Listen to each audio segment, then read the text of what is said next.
Futures and options on futures trading involve substantial risk and is not a suitable investment for all types of investors. Past results are not necessarily indicative of future results. When I use the word I in this video, it refers to what I teach in my charting course or what I author in my twice daily oral and written updates. Prices shown on charts and quote boards are in real time and take into account all known activity up to this point in time. And if you'd like to read more of this disclaimer, simply hit the pause key on your video player. Good day, y'all. Ira Epstein of Linn & Associates with your metals market update for this Monday, the 8th of May, 2017, about 1:50 p.m. Central Daylight Time. Interesting day.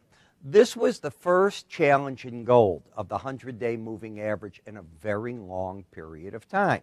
And the market held it and bounced away. That does not mean it's over, it's going up. It did what it had to do. And it did it on a day when you have weakness in all the foreign currencies versus the U.S. dollar, and the dollar was stronger. Gold is still stronger than silver, and you see that on the charts, by the way, as well. And the copper market's still weak, and I was on Bloomberg today at 9:10 in the morning, if you caught it, and I mentioned to them, with China tightening up interest rates and credit, what's going on is the demand for copper, the demand for iron ore, you're going to have some problems with that. And yes, they did a lot of importing recently, but, and there's a big but here, this market could have very serious issues right about here. I was asked how low, and I said, you know, if it wants to extend, and I'll show you on the charts, maybe it can go to the 240s, low 240s, not up here, but to the low 240s. Beyond that, can't answer the question. When we go to the gold chart, what's the obvious thing on a weekly chart? You retraced last week to the 18-week moving average of closes, you held it. Now, if this can't hold the market, this area, the next level of support becomes 1208.70, and if that can't support the market, you have the possibility of going to the lower Bollinger Band. The first thing the bulls have to do is get the market, in order to get some bias in the market, back up. In order to turn the trend up this week, you'd have to take out last week's high, all the way up there. I don't think that's going to happen unless some world event happens. Maybe a little craziness between Iran, the U.S., North Korea, the U.S., who the heck knows? Iran, I understand, was doing a test missile today in the Straits of Hormuz, so who knows what that all means. When you look at gold on a closing basis, it's ugly, and what this does is it gets rid of the noise of the daily movement. You've now dropped in rough figures about $65. Okay. So you've come all the way down, $67 or so actually. You've dropped all the way back here, and that's fine. Now we have to find out, is the market going under this level? Is it going to find support here? You don't know, and guessing it right here, fool's guess. When we look at the momentum on a daily bar chart, you see how the markets come down, and all of a sudden today we have what's called an outside day. That means you took out the previous day's lows and highs, and you closed higher on the day. That's what it means. In this particular case also, it's the most recent breakout, so some would call it a key reversal. It can have many different names, understand that. I look at the chart this way. If this is where the market makes it stand, today's low should not be taken out in the next two trading sessions. If it is, this was what we call a bull trap, and the market drops looking for the next potential support zone. I'll show you what that could mean. This arrow I left on here, these were the two arrows pointing down.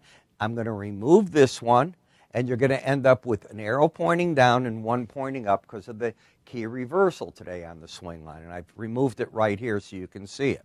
Now I want you to look at this green line. That green line, you got under it back here in March, stayed there for about a week, and then popped to the upside. You re-challenged that 100-day average today. That does not mean it's not going under it, but you can't get away from the fact that the first challenge of it was successful in that the market threw prices back up and over it, and it did get under it to 1221. The market's also holding the combination of the Bollinger Band low at 1223.70 with that number at 1224.50. So another part of the support element came in. You don't have the bear trend anymore because you're done with the pattern of lower highs and lower lows. Today's high took out a previous high. Therefore, At this point, you have no trend on the swing line, but you still have a very oversold market. Momentum is still pointing down. Now, if we count days, both numbers today are under 20. Friday, they were not. So it's just the most over Friday. Here's Friday's numbers. They were. I did that wrong. Here's Thursday. Both numbers were not. It jumped one day on me. Friday, both numbers were under 20. Today, both numbers are under 20. If both are under 20 tomorrow, the market is said to embed. Typically, embedding leads to a challenge of the closest main numbers. Well, in this case, it's already hit them. So it gets to be even more interesting cases to where it may just carry the market if it does embed, or a better case would be if it does embed and then the red line immediately pops over 20, it spells that price and the 18-day average are likely to come together. What I'm getting at in plain English is this is a super interesting area for the gold market. Now, the gold-silver. Silver has lost dramatically to gold. Back here, right at the end of March, that ratio was 68.25. It hit 75.46 3 days ago. It's right now 75.32, but the only thing you can say is silver did not keep up with the gold.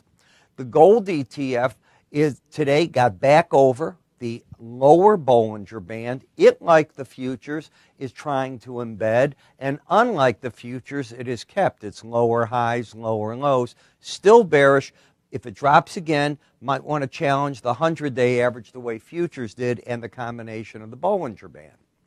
In the gold miners, this market is also in a downtrend, but let me tell you, warning sign.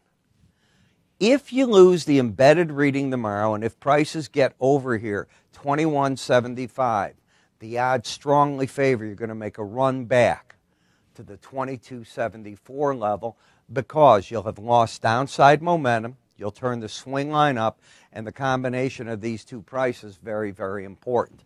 That's a formidable resistance area right now. In the silver market, you have the embedded reading, so this is bearish as can be. You're liable to get a bearish crossover where the 18-day average gets under the 100. That's bearish as can be. You've got lower highs, lower lows. That's bearish. There's nothing friendly on this chart.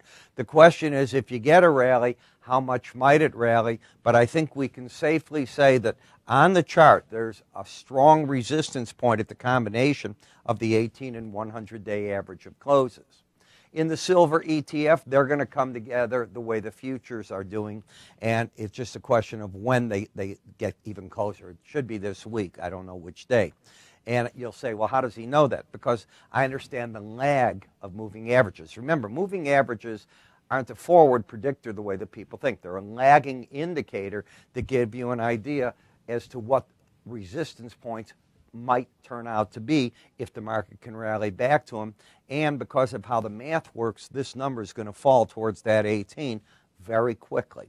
Now, we also have a situation where if you can take out 1551 and get out of the embedded situation, it could get interesting to challenge that. Barring it, this is still going to rule the day, the embedded reading. Copper market, down to the lower Bollinger Band. We had an outside day down today. So if I'm a bear, what number don't I want taken out? I don't want today's highs taken out. Whenever you get an outside day down and you take that out in short order, be it a day or two, it's often a sign that you've exhausted yourself, and in that case, I'd look for the 257 level. Barring that, you're at the lower Bollinger Band. I have no interest in selling at that number, just about every time, and no interest in selling oversold conditions. In the palladium market, are you going to embed? Did I say palladium? This is platinum. Are you going to embed? Because we do have, is today under, both numbers under 20? No.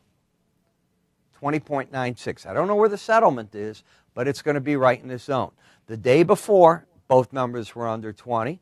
The day before, both numbers were under 20, and the day before. What happens if you lose it today? The only time you can get it back is tomorrow, and if you don't get it back, where do I think the market's heading? Right back to the 18-day average. I think today's an important day in this market. The Palladium market has not even gotten like that. It has stayed over the 18-day average, keeping its upside bias intact. It has hit the upper Bollinger Band, unable to penetrate it, and it's kept its momentum pretty flat. Don't know what to do there either. Dollar index, big reversal today and loss of the embedded reading. So let's assume that stays lost. Unless you take out today's lows in the next 2 days, the odds strongly favor you're going up to 99. Let's call it the 99.30 level, that 18-day average of closes, where we'll try to figure out what to do. I say try to figure out because you got a higher high and a lower low. You're not trending. You've got downside bias, which will be tested if you can get to that 18-day average of closes. So we have a lot of interesting things taking place, and that's often what this month of May brings, interest to it. Now, part of what we do is unique to the Linn & Associates. You can search high and low. Nobody does price counts. We developed the tool here. We know the formulas. We don't share them with anyone. But you get a free subscription. The word's free, and we send these out each day, different ones. Now, what they do is they'll help you, for an example. Market goes up, it gets a churning pattern, all of a sudden it starts down. Where might it head? How often do you see this bottoming type formation, back and forth, then the market starts up? Where might it be going? Think of this as Fibonacci with swing lines on steroids, giving you ideas of where counts might carry you. I think you'll find it fascinating. Call us. You can go to our website, www.iraepstein.com, and I'm spinning my hand because we have a carousel there of free offers. Under us right through here, if you're watching this video, on some websites it says click here for Ira's free offers. You can click there and the form will appear. And of course you can always click it right here if you're watching me on YouTube. But best way to get it right away, give us a call. We'll take it the rest of the way for you. I'm Ira Epstein. Thanks for watching, and I'll see you later with the end of the day financial report.